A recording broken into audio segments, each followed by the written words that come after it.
Welcome to r/slash Nuclearrevenge, where the cat poop hits the fan. Our next Reddit post is from Darling Darcy. So, a while back, I'd been hired to be a marketing person for a family business. The business was a fitness equipment liquidator that'd been founded by a gold medalist Olympian. The founder had fallen into some mental health issues and had delegated his wife to take over the business. She did not have the experience, but she took the reins anyway, and she and her kids ran the place, albeit with some success. So this is where I come in. The first red flag I should have seen was that she was trying to screw over the recruiter by wanting us to do a side deal to pay me technically less, but still more than I would have gotten without the recruiter as the middle person. However, I didn't think too much about it. The next red flag was how embedded the family stuff was in the business. That there was basically no distinction between the employees and family affairs being wrapped up in their work environment too. But I was just happy to finally be in a space where I felt welcome and almost love-bombed by the CEO who treated me like one of her own children. Always lots of hugs and even kisses during good morning meetings as if we were coming downstairs for breakfast. Meetings ended up turning into brainstorming sessions because the CEO's kids and the workers were so scatterbrained and they didn't want to commit to any specific plan of action. And I was basically on my own when it came to marketing anything because nobody would actually participate if it came down to it. About a month or so into this, I get ambushed by the CEO and her daughter, who was like the operations person technically or something. Both of them were wondering why we hadn't achieved as much as I had originally wanted to. And when I explained that I didn't really receive much help or participation from anyone, suddenly it became all about blaming me for everything wrong, and why sales were down, and why nothing was exponentially growing as she had hoped they would. I explained what actions I'd taken and that I was doing exactly what I said I was going to do. That it wasn't my fault that nobody wanted to help me when they said they would. Still, it didn't matter. They wanted me gone because they expected the moon in 3 weeks' time with zero budget and zero help from anyone else. So I just left. I want to add that I did a lot while there. The changes I made were all smooth and seamless, and I made tons of things very efficient for them and improved productivity while there. But none of that mattered, of course. They wanted to double their sales just from basically making posts on social media and nothing else. While I was there, I documented tons of OSHA violations. Exposed wires where customers would walk. Americans with disability violations. Customer safety violations. Forklifts operated with zero certification and no personal protection equipment. And having employees standing on top of the forklifts just to reach the warehouse ceiling. With no safety anything. Also, structural violations. Whatever the problem was, they just did the landlord special and left things in worse states than they were before. So I called OSHA and sent photos of what I documented, which I'd only documented in the event that I needed to use it. I never actually expected it to come to that, but it did. After talking with OSHA, they explained to me that this was a months-long process to get actions to be taken, even with evidence. The penalties for the violations that I had evidence for were financially crippling fines that I knew they wouldn't be able to handle. And after checking back every few months, I got confirmation that action was being taken. Then, a couple of months later, I drove past their warehouse/showroom and saw that it was abandoned.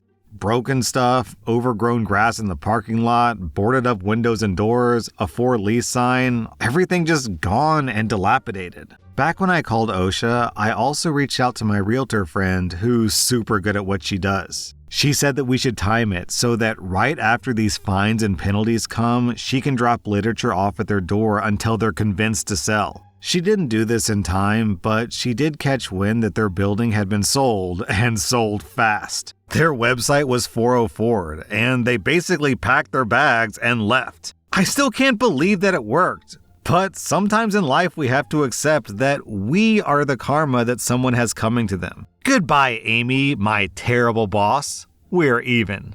Also, down in the comments, OP makes a post that gives some additional insight as to what this lady was like. She was like a female Andrew Tate, selling these girl boss alpha courses online on her website for her other business. As if the warehouse business wasn't the thing that was actually keeping everyone's lights on.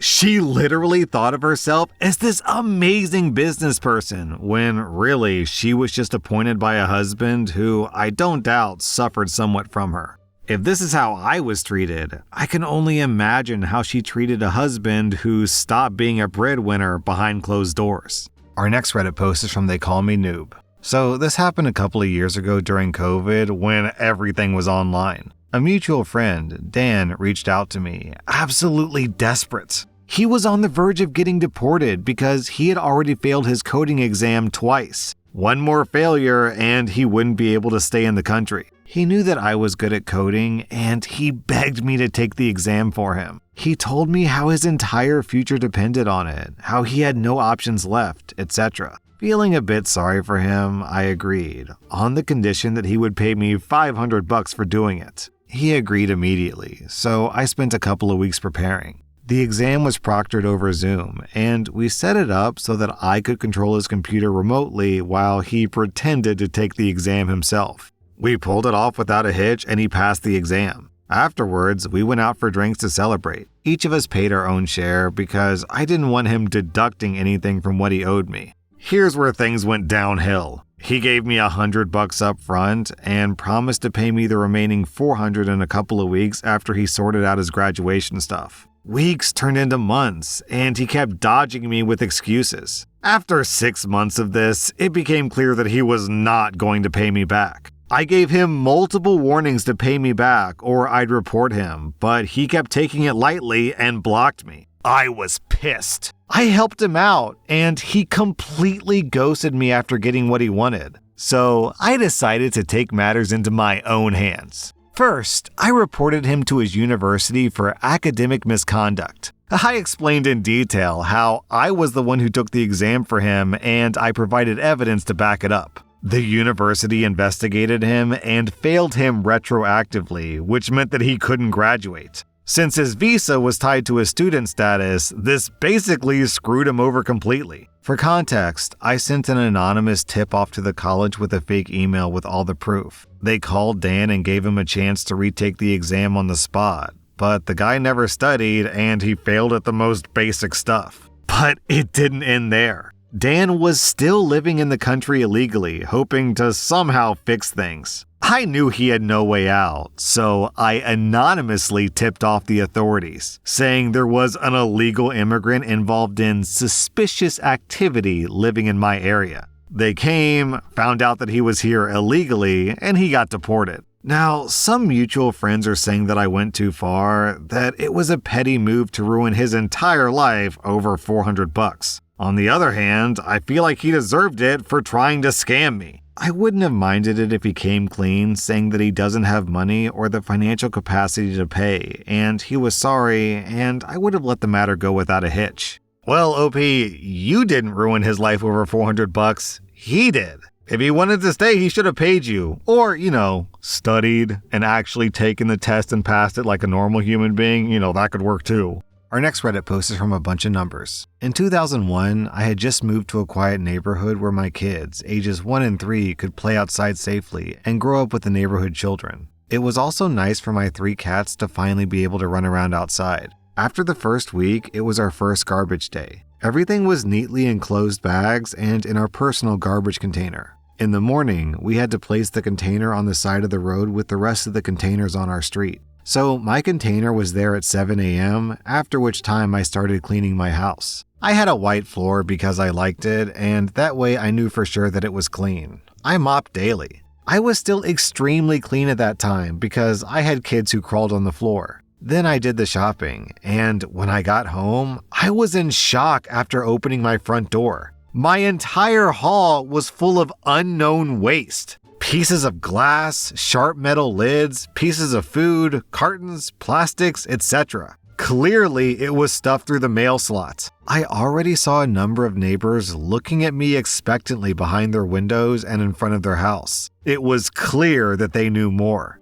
After asking around, I was told who had thrown the garbage in my house. Apparently, it was one of my neighbors. Something snapped inside of me. A bomb in my frontal lobe, and all decency disappeared from my mind. Steam was coming from my ears. I cleaned up the trash and put the kids in the living room. Then I cleaned the cat litter box. Normally, I throw the entire contents in a bag, but now I was a bit more precise. I only scooped up the cat poop and urine clumps out of the box and divided them evenly into 2 small bags, into thin bags that tear quickly. I took the bags and went to the house of the neighbor who apparently stuffed garbage in my house. I rang the doorbell and kept the bags behind me. The lady opened the door with a smug grin on her face. The door opened wide and I could quickly see her hall behind her. Her house was super clean. I calmly asked her if she had put that waste through my mail slot. Her answer was, "Yes, because you're new here. That loose waste that was lying around the place containers must have been yours.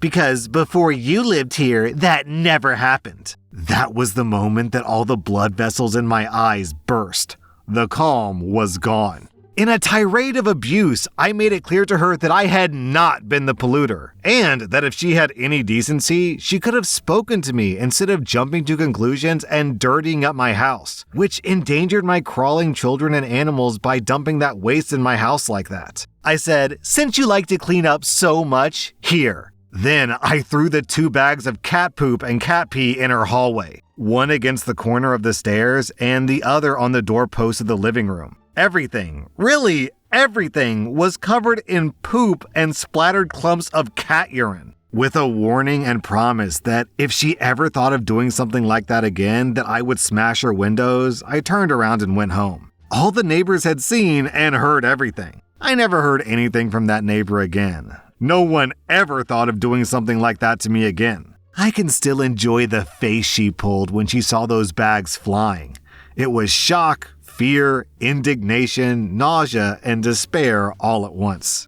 Yeah, made worse by the fact that cat urine is the second most disgusting smell I've ever smelled in my life. The number 1 slot goes to fox urine, you guys. I'm not kidding. Fox urine is like an industrial strength, chemical warfare level of stinky.